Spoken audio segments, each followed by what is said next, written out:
شيء فإن الله به عليم.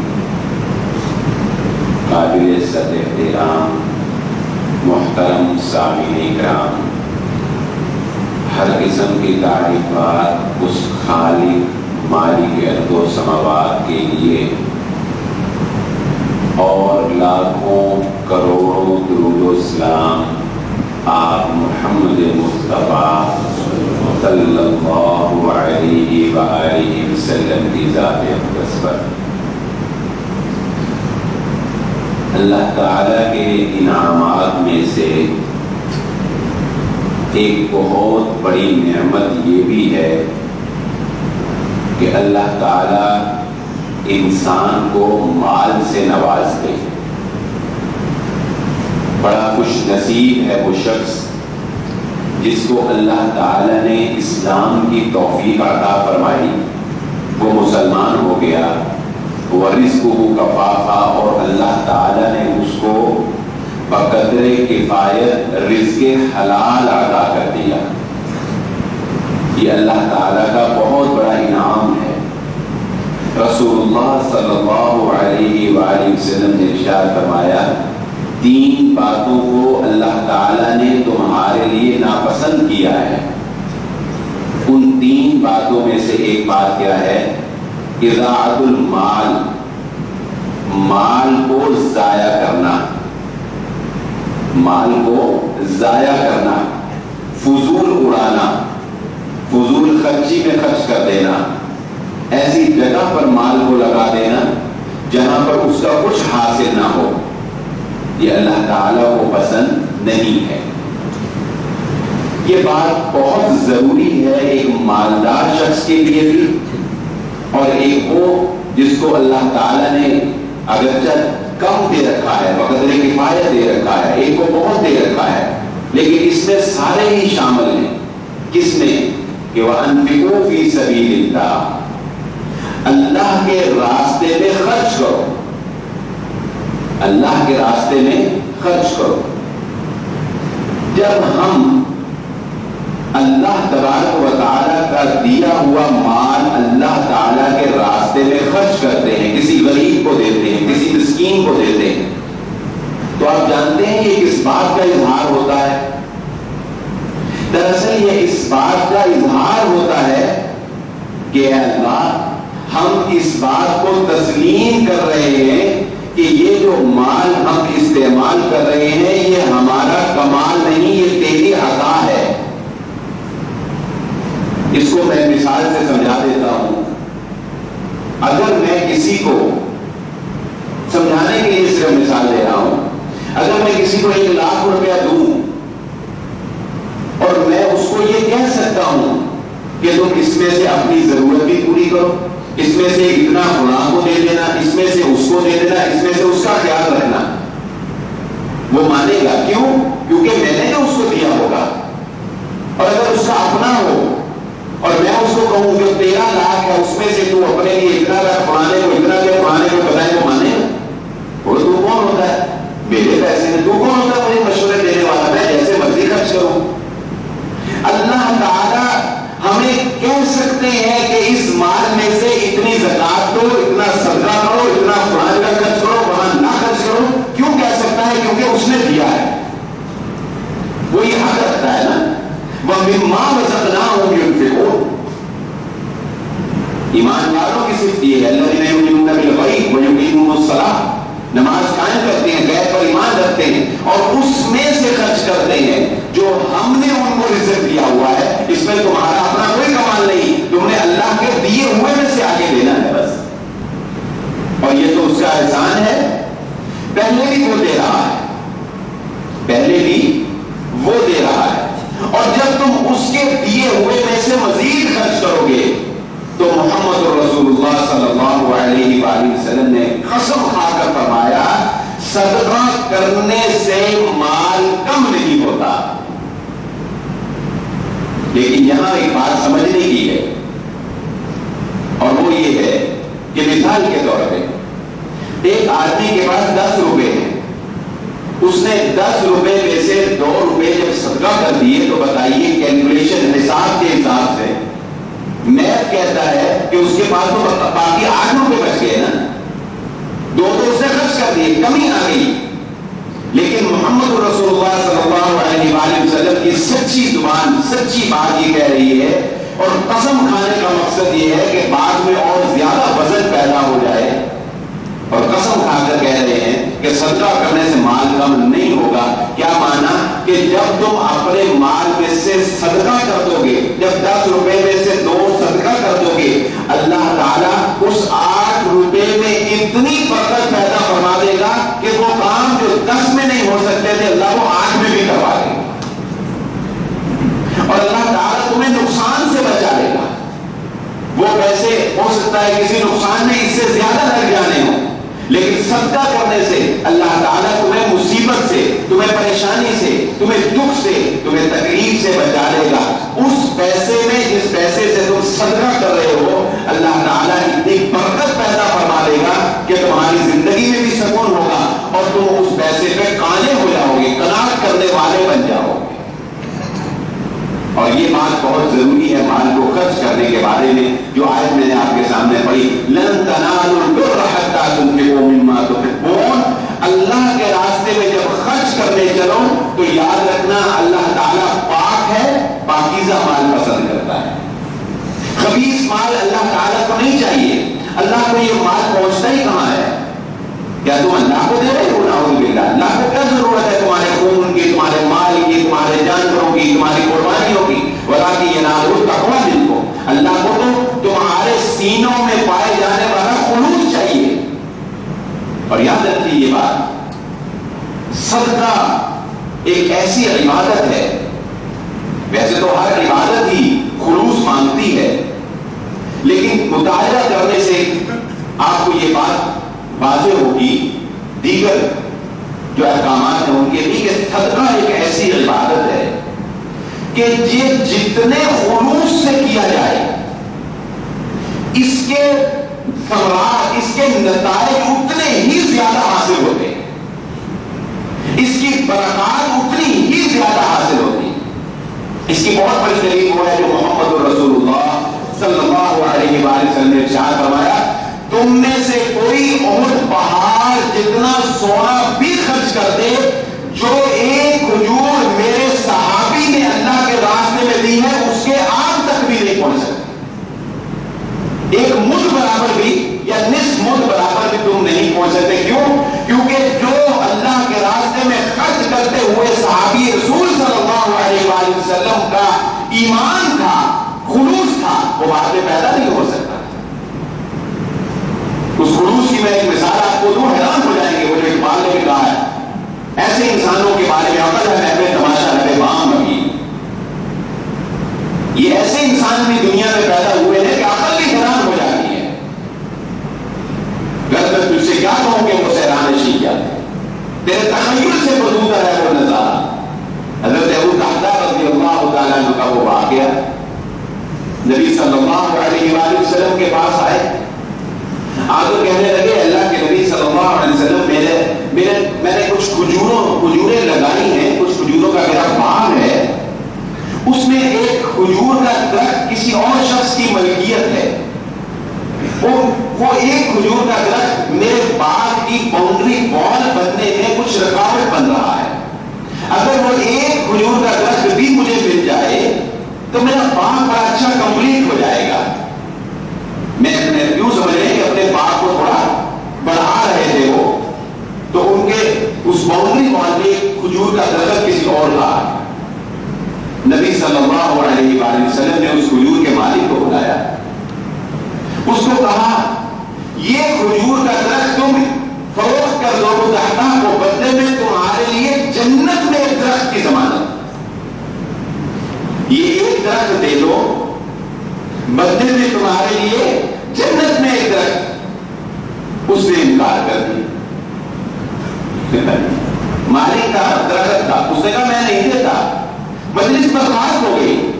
حضرت ابو الدرداء رضی اللہ تعالیٰ عنہ اس کے پاس گئے، اس کو جا کر کہنے لگے یہ ایک درخت مجھے دے دو، بدلے میں تمہیں اپنا سارا باغ دیتا ہوں. اس نے کہا مجھے اور کیا چاہیے. اس نے ایک درخت دے دیا لیے حضرت قتادہ کو سارا باغ لے لیا. ایک درخت کے مالک بنتے محمد رسول اللہ صلی اللہ علیہ وسلم کے پاس آ کر کہنے لگے اے اللہ کے نبی صلی اللہ علیہ وسلم وہ جس درخت کے بدلے میں آپ نے جنت میں درخت کہا تھا وہ میں مالک ہوں, مجھ سے وہ درخت لے لیجیے اور مجھے جنت میں درخت دے دیجیے. اللہ کے نبی صلی اللہ علیہ وسلم بتاتا ایک نہیں تمہارے لیے وہ جنت میں کئی درخت موجود ہیں. کہاں چلے تھے اپنا باغ بنانے اور کہاں سارا باغ اللہ کے راستے میں قربان کر دیا. بتائیں اکل نحوے تماشا لبے بام ابھی یہ پھر آتی ہے بات ان کے اوپر کیا نہیں جاتی. خوبصورت ترین چیز حضرت ابو طلحہ رضی اللہ تعالیٰ عنہ جس وقت یہ آیت نازل ہوئی خود آ کر اللہ کے نبی صلی اللہ علیہ وسلم کے پاس آ کر کہتے ہیں میرا وہ بیرحا کا باغ مجھے سب سے زیادہ اپنے مال میں پسندیدہ اگر کوئی ہے تو وہ باغ ہے. آپ مجھے حکم فرمائیے میں اللہ تعالیٰ کے راستے میں وہ صدقہ کرنا چاہتا ہوں.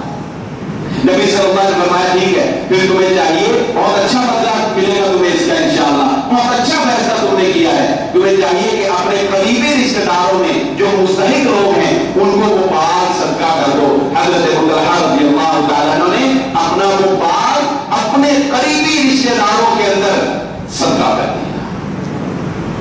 آج کا حسد کا ہمارا انسان کیا جانے اور سود کھا کھا کر خودغرض اور مادہ پرست بن چکا یہ انسان جو اپنوں کے حقوق کو پامال کرنے والا, اپنوں کی جائیدادوں پر قبضہ کرنے والا, اپنوں کو ان کی وراثت سے محروم کرنے والا, وہ کیا جانے کہ کسی کو اپنے کو صدقہ دینے کا ثواب اور اپنے کی خدمت کرنے اور اپنے کے کام آنے کا اجر کیا ہوتا ہے, اس کی حلاوت کیا ہے.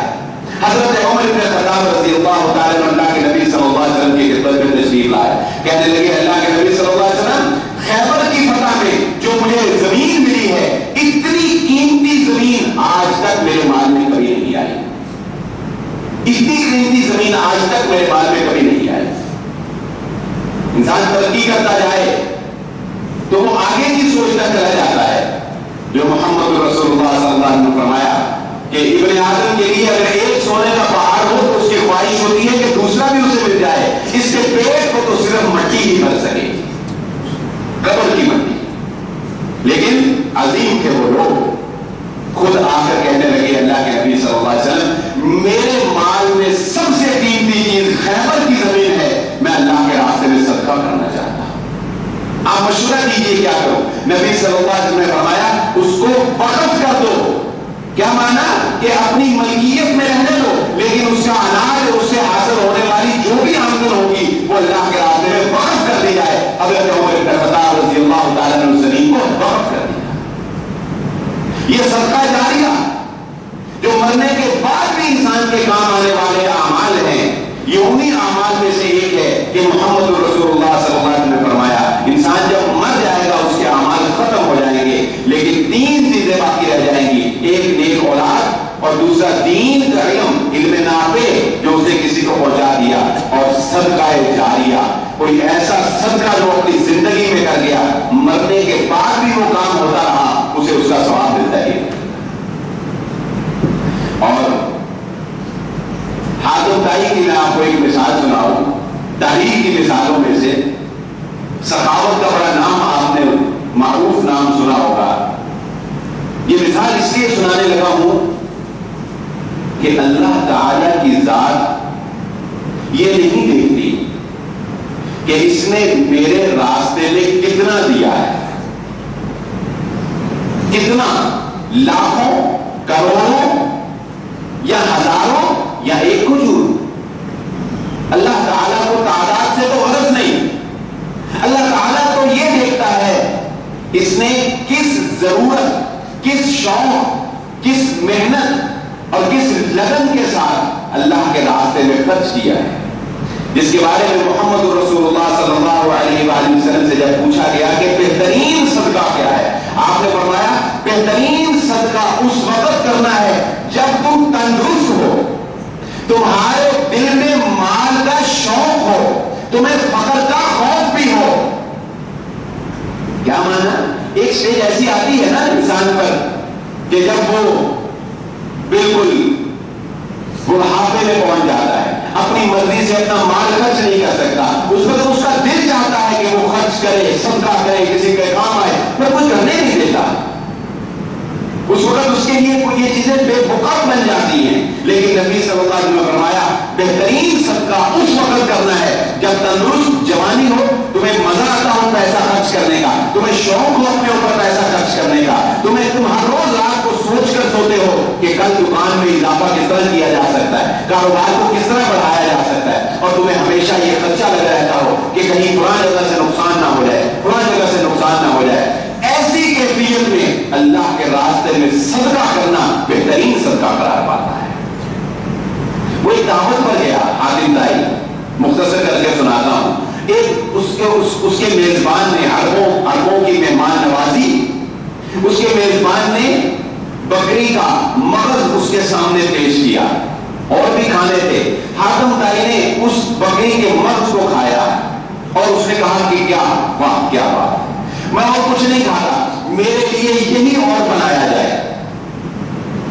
حاتم دائی جب کھانا کھا کر باہر آیا تو اس نے آ کر دیکھا 10 بکریاں ذبح کر دی گئی تھی اس کے مغز نکال کر حاتم دائی کے سامنے پیش کرنے کے لیے.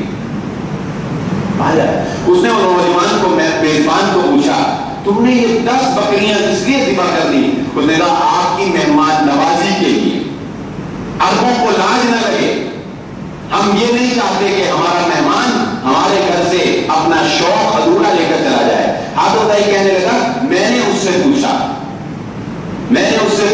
تمہارے پاس اور کتنا مال ہے؟ اس نے کہا میرا کل سرمایہ یہ بکریاں، میرا کل سرمایہ یہ بکریاں. حاتم دائی نے کہا مجھے اپنے سے زیادہ سخی اگر کوئی لگا تو وہ میزبان لگا تھا کہ میں تو خرچ کرتا ہوں تو میرے پاس ڈھیروں ہے، اس نے تو وہ خرچ کر دیا جو اس کا کل سرمایہ تھا. میں اپنے سے زیادہ سخی آج زندگی میں کسی کو دیکھا تو اس نوجوان کو دیکھا. اور اس کی ایک مثال آپ کو صحابہ کی زندگی سے بھی پیش کر دیتا ہوں کہ جس وقت محمد رسول اللہ صلی اللہ علیہ وسلم نے غزوہ تبوک کے لیے مال کا مطالبہ کیا تو اپنا سارا مال اللہ کے راستے میں پیش کر دینے والی ذات حضرت ابوبکر صدیق رضی اللہ عنہ، کل سرمایہ. اسی لیے تو محمد رسول اللہ صلی اللہ علیہ وسلم نے فرمایا ہر شخص کا میں نے حق ادا کر دیا مگر ابوبکر رضی اللہ تعالیٰ عنہ کا حق میں ادا نہیں کر سکا جو انہوں نے اپنے مال کے ساتھ میری معاملت کی، جس طرح میرے ساتھ تعاون کیا، ان کا حق اللہ ہی قیامت کے روز ان کو ادا کرے گا. یہ ہے شوق سے خرچ کرنا، محنت سے خرچ کرنا. ضرورت ہو انسان کو پھر بھی وہ خرچ کرے. اور ایک آپ کو اور بات بتاؤں، صدقہ جو انسان کرتا ہی ہے، یہ بات میں نے پچھلے جمعہ میں بھی دہرائی تھی، آج صدقہ کے حوالے سے دہرا دیتا ہوں. اس بات کو اپنی عادت بنا لیں، دلیل بھی دوں گا انشاءاللہ. اس بات کو اپنی عادت بنا لیں. سارا زور رمضان پہ ہی لگا دیا ہم نے، رمضانی مسلمانی بن کے رہ گئے. نمازیں تو وہ بھی رمضان میں، صدقہ تو وہ بھی رمضان میں، قرآن تو وہ بھی رمضان. میں یہ نہیں کہتا رمضان میں نہ پڑھو، پر سارا زور رمضان میں لگ کے پھر اتنے تھک جاتے ہیں کہ 11واں پھر کچھ کرنے کو دل نہیں کرتا، پھر 11واں کچھ نہیں کرتے نا. افسوس تو یہ ہے. تو اپنی زندگی کا ماحول بنا لیں، ہر روز صبح صدقہ کرنا ہے، چاہے 5 روپے کریں چاہے 10 روپے کریں، جتنی بھی کوئی توفیق ہو جتنی بھی. لیکن یہ نہیں کہ صرف رمضان میں کرنا، ہر روز صدقہ کرنا. اور یہاں ایک مسئلے کی بات بیان کر دوں. رمضان المبارک کے مہینہ یقیناً اس بات سے فضیلت کا حامل ہے کہ محمد رسول اللہ صلی اللہ علیہ وسلم اس ماہ مبارک میں تیز آندھی کی طرح سخاوت کیا کرتے تھے. اور ہم لوگوں میں سے اکثر لوگ رمضان میں زکات دیتے ہیں، بہت اچھی بات ہے. لیکن یاد رکھ لیجیے یہ بات، زکات انسان پر فرض ہوتی ہے جب اس کے پاس جمع مال نصاب کو پہنچ جائے، یعنی 7.5 تولے سونا، 52 تولہ چاندی یا 52 تولہ چاندی کے برابر رقم جب نصاب کو پہنچ جائے اور اس پر 1 سال پورا ہو جائے تو اس پر زکات فرض ہو جاتی ہے. اور جب زکات فرض ہو جائے تو اس میں تاخیر کرنے کی اجازت نہیں ہے. بات سمجھ گئے؟ مثال کے طور پہ آپ کے پاس جو جمع مال تھا اس کے اوپر زکات تو تو فرض ہو چکی رمضان سے 2 ماہ پہلے ہی، سفر میں ہی، اور آپ کہہ رہے ہیں کہ میں نے زکات رمضان میں دینی ہے. آپ کو پتا ہے کہ آپ کی زندگی باقی رہے گی کہ آپ رمضان تک زکات دے پائیں گے یا نہیں دے پائیں گے؟ ہاں، قبل از وقت دے سکتے ہیں. اگر آپ کا سال شوال میں، ذوالحجہ میں، محرم میں پورا ہو رہا ہے، آپ چاہتے ہیں رمضان میں زکات دے دو، آپ وقت سے پہلے زکات رمضان میں دے سکتے ہیں. لیکن جب زکات فرض ہو گئی اس وقت تاخیر کر کے اس کو 2-3 ماہ آگے لے جا کر نہیں دے سکتے کہ آپ اس کو رمضان میں دیں، اس کو اسی وقت دینی چاہیے. یہ بات نوٹ کر لیں، یہ ضمن ایک بات ذہن میں آ گئی ہے. تو بات اصل میں جو ہے آج کا ہمارا جو موضوع ہے وہ صدقہ، نفلی صدقہ. زکات تو فرض ہے، نفلی صدقے کے فضائل کے حوالے سے ہے. تو بات میں یہ کر رہا تھا کہ روزانہ کچھ نہ کچھ صدقہ کرنے کی عادت بنا لیں. کیوں؟ کیونکہ محمد رسول اللہ صلی اللہ علیہ وآلہ وسلم نے ارشاد فرمایا، اللہ تعالیٰ کی جانب سے فرشتہ یہ اللہ تعالیٰ کے آگے دعا کرتا ہے. فرشتے اللہ تعالیٰ سے یہ دعا کرتے ہیں، اے اللہ جو تیرے راستے میں خرچ کر رہا ہے اس کو اس کا نعم البدر عطا فرما، اور جو نہیں خرچ کر رہا، جو بخل کر رہا ہے، اس کے مال میں بھی تو کمی فرما دے، طرف فرما دے اس کا مال. تو آپ روزانہ صدقہ کریں گے تو روزانہ فرشتے آپ کے لیے دعا کریں گے. روزانہ صدقے کی کوئی ہے تو نہیں نا تعداد کہ اتنا ہی کرنا ہوتا ہے. اگر آپ روزانہ صدقہ کریں گے، روزانہ فرشتے آپ کے لیے دعا کریں گے کہ اللہ اس سے صدقہ کیا، اس کے مال میں اس سے اضافہ فرما، نعم البدر اس سے بھی بہتر اس کو عطا فرما. یہ ہے وہ صدقہ کرنے کی برکت جو اپنی زندگی میں اس کو روزانہ کا معمول بنا. حضرت عبداللہ بن عمر رضی اللہ تعالیٰ عنہ کا واقعہ میں ذہن میں آ گیا. واقعات سے گفتگو اس لیے چلا رہا ہوں کہ واقعات دلوں میں اثر کر جاتے ہیں اور حقیقت ان کے پیچھے دلائل نبی صلی اللہ علیہ وآلہ وسلم کے فرامین کی. نبی صلی اللہ علیہ وآلہ وسلم نے ارشاد فرمایا، سری صدقہ، سری صدقہ، خاموشی کے ساتھ صدقہ. یاد رکھیے صدقہ دونوں طرح ہو سکتا ہے، نفلی صدقہ ہو یا زکات، دونوں طرح. دکھا کر بھی یعنی لوگوں کے سامنے بھی آپ دے سکتے ہیں، وہ کوئی حرام نہیں ہے، لیکن نیت میں فرق نہیں ہونا چاہیے. اور پوشیدہ دائیں ہاتھ سے دیں، بائیں کو پتہ نہ چلے، اس طرح بھی ہونا چاہیے. ضرورت کے اعتبار سے اگر آپ دیکھتے ہیں کہ کہیں ایسی ضرورت ہے جہاں سب کے سامنے دیا جائے تو لوگوں کو ترغیب ہوگی، لوگ دیکھ کر اور زیادہ شوق پیدا ہوگا، تو آپ سب کے سامنے بھی دے سکتے ہیں. لیکن بہرحال اس پہ شک نہیں کہ جو آپ چھپ کر دیتے ہیں اس کی اپنی فضیلت ہے، کیونکہ وہ مٹھی میں بند صرف اللہ جانتا ہے. نبی صلی اللہ علیہ وسلم نے فرمایا، سری صدقہ اللہ کے غضب کو ٹھنڈا کر دیتا ہے. جو انسان چھپ کر صدقہ کرتا ہے اللہ کے غصے کو ٹھنڈا کر دیتا ہے. جو انسان سری صدقہ کرتا ہے، لمبی روایت ہے، اللہ کے نبی صلی اللہ علیہ وسلم نے فرمایا، جو دائیں ہاتھ سے صدقہ کرے اور بائیں کو خبر نہ ہو، ایک دن ایسا آنے والا ہے جب انسان اپنے پسینے میں ڈوب رہا ہوگا، کوئی ٹخنوں تک، کوئی گھٹنوں تک، کوئی کمر تک، کوئی گردن تک، کوئی گھوٹے لے رہا ہوگا. اور آپ جانتے ہیں چیز کی قدر اس وقت بڑھ جاتی ہے جب اس کی مقدار کم ہو جائے. ڈیمانڈ اینڈ سپلائی کا فارمولا کاروباری لوگ جانتے ہوں گے، MBA کرنے والے، کہ جب مقدار کم ہو تو چیز کی ویلیو زیادہ ہو جاتی ہے نا. تو قیامت کے روز سوائے اللہ کے عرش کے سائے کے اور کوئی سایہ ہوگا ہی نہیں. ایک ہی سایہ، بتائیں کتنی قیمت ہوگی اس کی، کتنی ویلیو ہوگی اس کی، کہ جب انسانوں کو سائے کی ضرورت ہوگی اور سایہ صرف ہے. اور محمد رسول اللہ صلی اللہ علیہ وسلم نے فرمایا، دائیں ہاتھ سے صدقہ کیا، بائیں کو پتہ نہیں چلا، اس صدقہ کرنے والے کو اللہ اپنے عرش کے سایوں میں سے ایک سایہ نصیب فرما دے گا. اتنی بڑی حضرت عبداللہ بن عمر رضی اللہ تعالیٰ عنہ کا واقعہ آپ کو سناؤں، مشہور واقعہ ہے. اسی طرح حضرت عبداللہ رضی اللہ تعالیٰ عنہ جا رہے تھے، ایک بکریوں کا چرواہا ملا، اس کو کہا ایک بکری ہمیں دے دو، ایک بکری ہمیں دے دو. اس نے کہا نہیں دے سکتا. حضرت عبداللہ نے اس کو آزمانے کے لیے کہا، نہ ہم بتائیں گے نہ تمہارے مالک کو پتہ لگے گا، تم کہہ دینا ایک ڈوب گئی بھیڑیا کھا گیا، ہمیں دے دو، ہم سے اس کی قیمت لے لو اور اپنا مال کماؤ۔ اس نے کہا اپنے مالک سے تو چھپ سکتا ہوں، وہ اللہ جو مجھے دیکھ رہا ہے اس سے کیسے چھپ جاؤں؟ اللہ جو مجھے دیکھ رہا ہے اس سے کیسے چھپوں؟ نہیں چھپ سکتا۔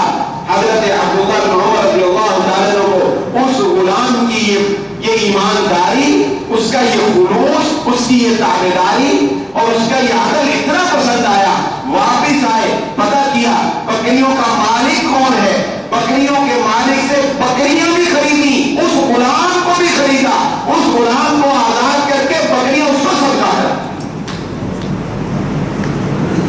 اللہ تعالیٰ کے بندے، نیک بندے نیکیوں کی قدر کرتے ہیں، نیک لوگوں کی قدر کرتے ہیں، اور جب اللہ کے راستے میں صدقہ کرتے ہیں پھر یاد رکھیے آپ سالانہ بجٹ ضرور بناتے ہوں گے، اتنے پیسے رینوویشن پہ لگانے ہیں، اتنے فلاں جگہ ہے، اتنے فلاں جگہ ہے، کمپنیز بناتی ہے نا ایک سالانہ شیڈول، یہ باکس ادھر یہ سارے جا رہے ہیں، اس میں فنڈز کا بھی ایک باکس ہوتا ہے۔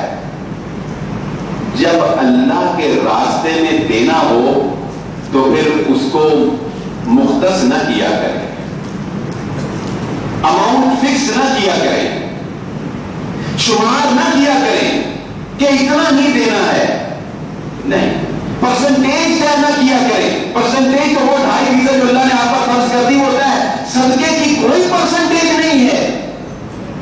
کیوں؟ کیونکہ محمد رسول اللہ صلی اللہ علیہ وآلہ وسلم نے اپنی زوجہ محترمہ کو امام ارشاد فرمائی، لا تحتی، اللہ کے راستے میں دیتے ہوئے شمار کر کر کے گن گن کے نہ دینا، ورنہ تجھے بھی اللہ پہ گن گن کر ہی دے گا۔ شمار نہ کر ورنہ تجھ پہ بھی شمار کیا جائے گا۔ کیا معنی؟ عام سا معنی تو یہی سمجھ آتا ہے کہ جب اللہ کے راستے میں انسان نے خرچ کرنا ہو تو پھر بے حساب خرچ کرنا چاہیے۔ اور میں تو کھاتا بنانے والوں کو یہاں تک کہتا ہوں کہ صدقہ جو تم اللہ کے راستے میں دے دیتے ہو اس کو کھاتوں میں نہ لکھا کرو۔ زید کھاتا ایک ہم نے بنایا ہوتا ہے، چلو وہ تو فرض ہے، وہ تو فرض ہے، لیکن صدقہ، یہ نفلی صدقہ اپنے اندر بڑا اثر رکھتا ہے کہ محمد رسول اللہ صلی اللہ علیہ وآلہ وسلم نے ارشاد فرمایا، قوم بنی اسرائیل کا ایک شخص بادل سے سنتا ہے، آواز آتی ہے، اے بادل، بادل کو حکم ہوتا ہے، اے بادل فلاں کے باغ میں جا کے بارش برساؤ۔ وہ حیران ہو گیا، یہ کیسا حکم؟ کہتا کہ میں اس بادل کو دیکھتا، اس کے پیچھے پیچھے چلا، حتیٰ کہ پھر میں نے دیکھا کہ وہ بادل ایک باغ کے اوپر آ کے ٹھہر گیا، میں باغ کی دیوار پر چڑھا تو بادل نے بارش برسانا شروع کر دی۔ میں نے دیکھا ایک شخص کانٹی لے کر وہ اپنی کیاریاں درست کرنے لگا، بارش برسنے لگی، کیاریاں صاف ہو گئی، پانی سارے باغ کو سیراب کر گیا۔ میں نے اس کو پوچھا، اے عبداللہ، اے اللہ کے بندے، اے اللہ کے بندے، اے فلان۔ وہ حیران ہوا، اس نے کہا کون تم، میرا نام کیسے؟ اس نے پھر بتایا، اس نے کہا کہ تیرا نام تو میں نے آسمانوں سے، بادلوں میں سے سنا ہے۔ اس نے کہا کیوں آئے ہو؟ اس نے کہا تم مجھے یہ بتاؤ، تم اپنے باغ میں کون سا ایسا نیک کام کرتے ہو کہ میں نے بادلوں سے تمہارا نام سنا کہ بادل کو حکم ہوا تمہارے باغ پہ جا کے پانی برسائے۔ اللہ جب مدد کرتا ہے تو غیب سے مدد کرتا ہے، صدقہ کرنے سے مال کم نہیں ہوتا۔ اللہ رزق دینے والا ہے اور بغیر حساب کے دینے والا ہے۔ واللہ یرزق من یشاء بغیر حساب۔ تو اس نے کہا کہ مجھے اور تو کچھ پتا نہیں، مگر جب میرے باغ کا پھل اترتا ہے تو میں اس کے 3 حصے کرتا ہوں، ایک حصہ صدقہ کر دیتا ہوں، ایک حصہ اپنے اور اپنے گھر والوں کے اوپر لگاتا ہوں، اور ایک حصہ دوبارہ اس باغ کے اناج کے اوپر، اس کی صفائی ستھرائی، اس کے اخراجات کے اوپر لگا دیتا ہوں۔ بس مجھے اپنا یہی عمل ایک ہے جو مجھے یاد ہے کہ میں اس باغ کے ساتھ کرتا ہوں، اور تو مجھے کچھ یاد نہیں۔ اندازہ کر لیجیے 3 حصے کر کر ایک حصہ صدقہ کرنے کا اللہ نے اس کو یہ اجر دیا کہ باغوں کو حکم اس کی عظیم مثال بھی آپ کے سامنے ایک جمعہ میں نے رکھی تھی. یہ خرچ آپ اللہ کے لیے کرتے ہیں، کتنی بات ہے. لیکن شیطان انسان کے اندر یہ بات پیدا کر دیتا ہے، یہ سوچ کہ میں نے کسی کو دیا ہے تو میں نے اس پر احسان کیا ہے، اس کو میرا ممنون ہونا چاہیے، میرا مشکور ہونا چاہیے، اس کو میری خبر کرنی چاہیے. یہ کتنی بات انسان پیدا کر دیتا ہے. لیکن یاد رکھیں، جس کو آپ نے اللہ کی رضا کے لیے مال دیا، سیانے کہتے تھے اس کے درخت کی چھاؤں میں بھی نہ بیٹھو، کہ کہیں یہ خیال نہ آ جائے کہ اس کو دیتا ہوں اب یہ مجھے روک نہیں سکتا اپنے درخت کی چھاؤں میں بیٹھنے سے. یاد رکھیے زبیدہ خاتون کا وہ لمبا واقعہ میں نے آپ کو سنایا تھا، اس کے آخری الفاظ تاریخ 7 سنہری حروف سے لکھنے والے، وہ اس نے جب نہر مکمل ہو گئی تو 70 لاکھ درہم جو مورخین نے لکھا کم و بیش ہوں گے، ایک پورا پیپر وہ اپنے محل میں دریائے دجلہ کے کنارے بیٹھی ہوئی تھی. نہر زبیدہ آپ جانتے ہیں، ابھی بھی اس کے آثار موجود ہیں، حاجیوں کو پانی پلانے کے لیے اس نے نہر بنائی. تو اس کو پیپر دریائے دجلہ کے کنارے محل میں بیٹھے وہ پیپر اس کو دیا تو فولڈ ہوا، اس نے اسی پیپر کو فولڈ کو ہی دریا میں بہا کر کہا حساب کو حساب کے دل پر چھوڑا. کیا کرنا حساب دیکھ کے، کیا کرنا حساب دیکھ کے؟ جو کام جس مقصد کو پورا کرنا چاہتے تھے وہ تو ہو گیا، کتنے پیسے لگے کوئی پرواہ نہیں، لیکن قیامت کے دن اس کا حساب اللہ تعالیٰ اجر و ثواب کی صورت میں ادا فرمائے. کہ محمد الرسول اللہ صلی اللہ علیہ وآلہ وسلم نے ارشاد فرمایا، انسان ایک کھجور خلوص نیت کے ساتھ اللہ تعالیٰ کے راستے میں جب صدقہ کرتا ہے تو اللہ تعالیٰ اس کھجور کو اس کی پرورش کرتا ہے. کیا مانا؟ کہ اس کو بڑھاتا رہتا ہے، بڑھاتا رہتا ہے، حتیٰ کہ فرمایا بڑھاتے بڑھاتے اس کو اور پہاڑ جتنا کر دے گا. اور قیامت کے دن جب اس کے سامنے پیش کیا جائے گا وہ کہے گا یہ نیکیاں، اتنی نیکیاں تو میں نے کی ہی نہیں. اسے بتایا جائے گا تیری ایک کھجور تھی جس کو بڑھا کر اللہ نے اور پہاڑ جتنا کر دیا. اور یہاں پر بالخصوص جب صدقہ کی بات آتی ہے تو محمد رسول اللہ صلی اللہ علیہ وآلہ وسلم کا وہ واعظ جو عید گاہ میں آپ نے عید کے موقع پر کیا، یقیناً اسے ہمیں مد نظر رکھنا چاہیے کہ اللہ کے نبی صلی اللہ علیہ وآلہ وسلم نے مردوں سے خطاب کرنے کے بعد بطور خاص آپ صلی اللہ علیہ وآلہ وسلم خواتین کی طرف گئے. حضرت بلال رضی اللہ تعالیٰ نے آپ کے ساتھ تھے اور آپ نے خاص خطاب کیا خواتین کے ساتھ اور انہیں اس بات کی تلقین کی اللہ کے نبی صلی اللہ علیہ وسلم نے کہ تم اللہ کے راستے میں بہت زیادہ صدقہ کیا کرو، کیونکہ میں نے جہنم میں تمہاری کثرت کو دیکھا ہے. تم بہت زیادہ لان تان کرنے والی، خامدوں کی ناشکری ہو، صدقہ زیادہ کیا کرو. اس حدیث سے آپ اس بات کا اندازہ لگا سکتے ہیں کہ زبان سے جو انسان کے غلط کلمات نکل جاتے ہیں، جو انسان کی خطائیں ہو جاتی ہیں، اگر انسان صدقہ کرے اس نیکی کی برکت سے اللہ تعالیٰ ان کو مٹا دیتا ہے. جہنم میں عورتوں کی کثرت کو دیکھا، زیادہ صدقہ کیا کرو. کیا مانا؟ زیادہ صدقہ کرنے کی وجہ سے تم جنت میں چلے جاؤ، جہنم سے بچ جاؤ. اس حدیث کا اگلا ٹکڑا بھی آپ کو آج سنا لیتا ہوں، وہ آپ نے شاید کم سنا ہو. جب اللہ کے نبی صلی اللہ علیہ وآلہ وسلم نے یہ بات کیا خواتین سے، اس وقت اپنی انگوٹھیاں اپنے زیورات اتار کے جھولی میں ڈال دیے تو واپس آئی تو حضرت زینب رضی اللہ تعالیٰ عنہ زوجہ حضرت عبداللہ بن مسعود رضی اللہ تعالیٰ وہ نبی صلی اللہ علیہ وآلہ وسلم کے پاس تشریف لائیں، اجازت دی، آپ نے اجازت دی، آئیں، آ کر کہنے لگیں آپ کا بات سننے کے بعد میں اللہ کے راستے میں صدقہ کرنا چاہتی ہوں. میرے خامد عبداللہ نے مجھے یہ کہا ہے کہ تمہارے صدقہ کے زیادہ حقدار تمہارا خامد اور تو اس کے بچے ہیں، کیونکہ یہ امیر تھی، خامد غریب تھا. نبی صلی اللہ علیہ وسلم نے فرمایا عبداللہ نے بالکل صحیح بات کی ہے، تمہارے صدقہ کے زیادہ حقدار تمہارا خامد اور اس کے بچے.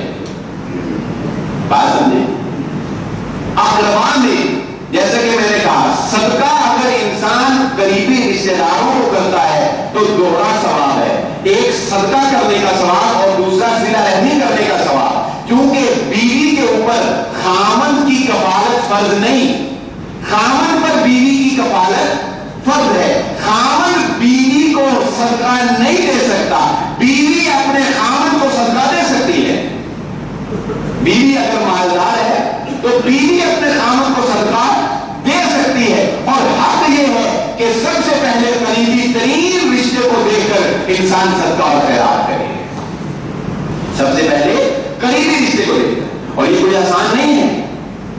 میں جب یہ حدیث پڑھ رہا تھا تو میں حیران ہوا اور میں نے سوچا کہ واقعتاً اس دور کا تو پتہ نہیں، لیکن آج کے اس دور میں اللہ کے راستے میں صدقہ کرنا اور اپنی پسندیدہ چیز اللہ کے راستے میں دینا، اور جو پیچھے ہم نے کنڈیشن بیان کی ہے ان حالات میں اللہ کے راستے میں صدقہ دینا، اندازہ ہوتا ہے کہ محمد رسول اللہ صلی اللہ علیہ وآلہ وسلم نے ارشاد فرمایا جب کوئی شخص اللہ کے راستے میں صدقہ کرتا ہے 70 شیطانوں کو شکست دے کر اللہ کے راستے میں صدقہ کرتا ہے۔ حدیث میں بعض 70 شیطانوں کے جبڑے کاٹ دیتا ہے۔ کیا مانا؟ 70 شیطان لگے ہوئے ہیں اس کام پر کہ انسان کے دل میں مال کی حرص حوث بخل پیدا ہو، خرچ نہ کرے، اللہ کے راستے میں نہ دے، کسی غریب مسکین کے کام نہ آئے، کسی اپنے کے کام نہ آئے، کسی اپنے مخاطرہ نہ دیکھ سکے، حسد پیدا کرو، بغض پیدا کرو، کینہ پیدا کرو، حرص حوث طمع لالچ خواہش ہر چیز پیدا کرو، بخل پیدا کر دو۔ 70 شیطان اس کام پہ لگے ہوئے۔ مسند احمد کی صحیح حدیث اللہ کے نبی صلی اللہ علیہ وسلم نے فرمایا جب انسان صدقہ کرتا ہے 70 شیطانوں کے جبڑے کاٹ دیتا ہے، اور کچھ نصیبی ہے ہماری، جیسا کہ یہ بات لا حول ولا قوت الا باللہ، اس دعا میں یہ بات پنہان ہے کہ ہم کوئی بھی نیکی کرتے ہیں تو وہ اللہ کی توفیق سے کرتے ہیں۔ اگر ہم یہاں پر آپ بیٹھے خطبہ سن رہے ہیں اور میں سنا رہا ہوں تو اس میں ہمارا کوئی کمال نہیں، یہ اس کی رحمت ہے کہ اس نے ہمیں چنا ہے کہ ہم یہاں پر یہ فرض ادا کر رہے ہیں، اس کی رحمت ہے کہ ہم نعمتوں میں پرسکون یہاں پر بیٹھے ہوئے ہیں، یہ اس کی رحمت ہے کہ ہمیں یہاں پر سننے کی صلاحیت دی، بولنے کی صلاحیت دی ہے، اور یہ اس کی رحمت ہے کہ اس نے ہمیں مال دیا ہے اور ہم صدقہ کر رہے ہیں اور وہ قبول کر رہا ہے، یہ اس کی رحمت ہے۔ کیوں؟ کیونکہ ڈرنا چاہیے اس وقت سے جس کے بارے میں محمد رسول اللہ صلی اللہ علیہ وآلہ وسلم نے ارشاد فرمایا صدقہ کر لو۔ ایک تو موت ہے نا کہ جب موت آ جائے گی انسان کہے گا لولا اخرتنی الی اجل قریب فاصدق واکن من الصالحین، جب غرغرے کو پہنچے گا انسان کہے گا اللہ تھوڑی سی مہلت اور دے دے، ایک لفظ ہی زبان سے نکال لینے دے، ایک جملہ ہی زبان سے نکال لینے دے کہ میں اپنا مال صدقہ کر دوں، لیکن نبی صلی اللہ علیہ وسلم نے فرمایا اس وقت تو کہے گا فلاں کو اتنا، فلاں کو اتنا، فلاں کو اتنا، وہ تو تیرے فلاں کا ہو بھی چکا، وہ تو وارثوں کا ہو گیا، اب وہ تجھے کچھ کرنے دیتے ہیں بھلا؟ اب نہیں کچھ کرنے دیتے، اب وہ تیرے بچوں کا، آگے نسلوں کا، اب نہیں کچھ ہو سکتا۔ زندگی میں کر لو، جلدی سانسوں میں، بولتے لفظوں میں، زبان کو حرکت دے سکتے ہو ہلا لو، جتنا صدقہ اللہ کے راستے میں کر لو، جب بند ہو گئی تب نہیں کر سکتے۔ نبی صلی اللہ علیہ وسلم نے فرمایا تصدقوا، کر لو اللہ کے راستے میں صدقہ کر لو۔ دیکھو ایک وقت ایسا بھی آنے والا ہے، یوں سمجھنے کی علامات قیامت میں سے ایک علامت اللہ کے نبی صلی اللہ علیہ وسلم نے بیان فرما دی، ایک وقت ایسا بھی آنے والا ہے جب تم اپنے ہاتھوں میں صدقہ دینے کے لیے نکلو گے کوئی صدقہ لینے والا نہیں ہوگا۔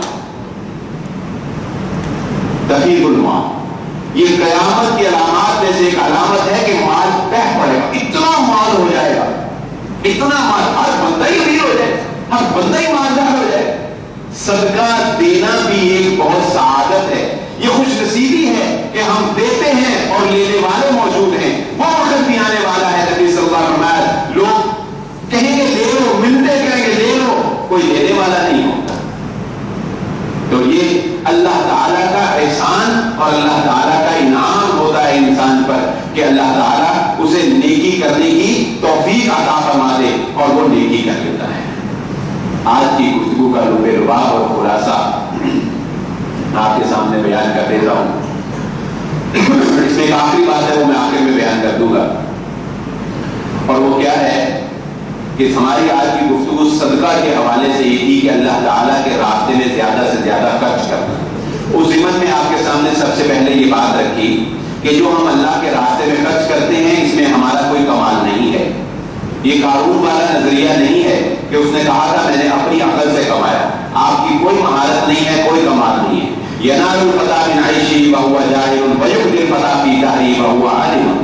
کتنے ہی ایسے عقل مند لوگ ہیں زمانے کے دھکے کھا رہے, بڑے عقل مند ہیں مگر دھکے کھا رہے ہیں, اور کتنے ہی ایسے جاہل ہیں بڑی عیش کی زندگی گزار رہے ہیں. تمہارا کوئی کمال نہیں ہے.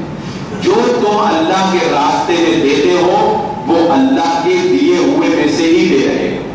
اللہ نے تمہیں دیا ہے اور وہ دے کر یہ حق رکھتا ہے کہ تمہیں بتائے کہ وَآتَى الْمَالَ عَلَىٰ حُبِّهِ ذَوِي الْقُرْبَىٰ وَالْيَتَامَىٰ وَالْمَسَاكِينِ کہ تمہارے مال میں تمہارے رشتہ داروں کا, غریبوں کا, مسکینوں کا حق ہے. اس محبت کے باوجود کہ تمہارے دل میں مال کی محبت ہے, غریبوں کو خرچ کرو. اس ضمن میں نے آج آپ کے سامنے کچھ واقعات رکھے جن میں حضرت ابو درداء رضی اللہ تعالیٰ عنہ کا واقعہ تھا کہ انہوں نے ایک کھجور کے بدلے اپنا سارا باغ دے دیا کہ اس کھجور کو اللہ کے نبی صلی اللہ علیہ وسلم نے جنت کی کھجور سے تعبیر کیا. حضرت ابو طلحہ رضی اللہ تعالیٰ عنہ نے اپنا قیمتی باغ دے دیا. حضرت عمر بن خطاب رضی اللہ تعالیٰ عنہ نے اپنا قیمتی ترین باغ جو اللہ کے راستے میں دے دیا. حضرت عثمان غنی رضی اللہ تعالیٰ کی مثالیں تو آپ کے ذہن میں ہیں ہی کہ وہ سخاوت میں مشہور تھے اور کتنی ان کو سخاوت کی وجہ سے جنت کی بشارتیں ملی ہیں. اور اسی طرح حضرت عبداللہ بن عمر رضی اللہ تعالیٰ عنہ کا واقعہ پھر آپ کے سامنے رکھا. پھر اس طرح حاتم طائی کا ایک واقعہ آپ کے سامنے رکھا جس سے آپ کو یہ بات سمجھائی کہ اللہ کے راستے میں خرچ کرو اور اس مال کو خرچ کرو جس کی تمہیں ضرورت نہیں ہوتی ہے, جو تمہارے پاس سرمایہ ہوتا ہے, جس کی تمہیں تمنا اور لالچ ہوتی ہے. اس ضمن میں آپ کے سامنے احادیث نبوی صلی اللہ علیہ وآلہ وسلم وہ بھی رکھی. آپ کے سامنے یہ بیان بھی کیا کہ جس کو مال دیتے ہو اس پر کوئی احسان نہیں کر رہے, اسے احسان جتانے کی کوشش نہ کرو. صدقہ کرنے سے مال کم نہیں ہوتا, صدقہ کرنے سے مال میں برکت آ جاتی ہے, صدقہ کرنے سے اللہ کا غصہ ٹھنڈا ہوتا ہے. اور اسی طرح اس کے فضائل اور مناقب میں ساری باتیں آپ کے سامنے رکھی. اور ایک آخری بات جو میں رکھنا چاہتا تھا بطور خاص وہ یہ کہ لا تبطلوا صدقاتکم بالمن والعطا. ایک تو یہ ذہن نشین رکھیں, حرام مال سے کیا ہوا اللہ قبول نہیں کرتا, حلال اللہ پاک ہے, پاک قبول کرتا ہے. اپنے صدقات کو ضائع نہ کرو تکلیف دے کر اور احسان جتلا کر. جس کو دیتے ہو اس کو تانا نہ دو, جس کو دیتے ہو اس پر احسان نہ جتلاؤ. اس ضمن میں مثال آپ کے سامنے بیان کرنا چاہتا ہوں, 1 منٹ رہ گیا بس, کہ حضرت ابوبکر صدیق رضی اللہ تعالیٰ کفالت کیا کرتے تھے حضرت مصطح بن عثاصہ رضی اللہ تعالیٰ کی یہ غریب تھے. جب حضرت عائشہ صدیقہ رضی اللہ تعالیٰ پر تہمت لگی ہے, مشہور واقعہ ہے سورہ نور میں, واقعہ عفت, منافق نے تہمت لگائی تو بیچارے سادہ تھے. کچھ لوگ ہوتے ہیں سادہ, باتوں میں آ جانے والے, سادگی میں ان کی زبان سے بھی کوئی کلمہ ایسا نکل گیا. حضرت ابوبکر صدیق رضی اللہ تعالیٰ نے سن لیا, کہنے لگے اللہ کی قسم آج کے بعد مصطح کی کفالت بند, آج کے بعد پیسے نہیں دوں گا اس کو مہانا. اللہ تعالیٰ نے اگر سورہ نور میں اپنی نبی محمد رسول اللہ صلی اللہ علیہ وسلم کی زوجہ کی برات نازل کی ہے, اگر ان کی پاک دامنی کی ذکر کیا ہے تو یہ بات بھی ارشاد فرمائی کہ ولا یأتل اولو الفضل منکم, اے ابوبکر آپ جیسے صاحب فضل لوگوں کے شایان شان نہیں کہ آپ ایسی قسمیں کھائیں. بہت غلط, بالکل آپ نے غلط کیا. چنانچہ جب یہ آیت نازل ہوئی حضرت ابوبکر صدیق رضی اللہ تعالیٰ نے قسم کا کفارہ دیا اور دوبارہ حضرت مصطح بن عثاصہ رضی اللہ تعالیٰ کی کفالت شروع کر. یہ مثال اس کے بیان کی ہوتا ہے بسا اوقات کوئی بیچارہ جس کی آپ کفالت کر رہے ہوں, کبھی اس سے کوئی ایسی حرکت ہو جاتی ہے کہ آپ کہتے ہیں آج تو بات تیری بند, تیرا خرچہ بند کر ہو جاتا ہے. انسان ہے, ابوبکر صدیق رضی اللہ تعالیٰ سے ہو گیا, ہو جائے تو کوئی بات نہیں, قسم بھی کھا لی ہو تو کوئی بات نہیں, کفارہ دیں, توبہ کریں اور دوبارہ اس کی کفالت شروع کر دیں, کیونکہ آپ جو دے رہے ہیں اللہ کے لیے دے رہے ہیں, اپنی ذات کے لیے اس کا بدلہ لینے کی شریعت ہمیں اجازت نہیں دیتی. اللہ تعالیٰ سے دعا ہے اللہ مجھے اور آپ کو جو بات سنا سمجھنے کی عمل کرنے کی توفیق عطا فرمائے.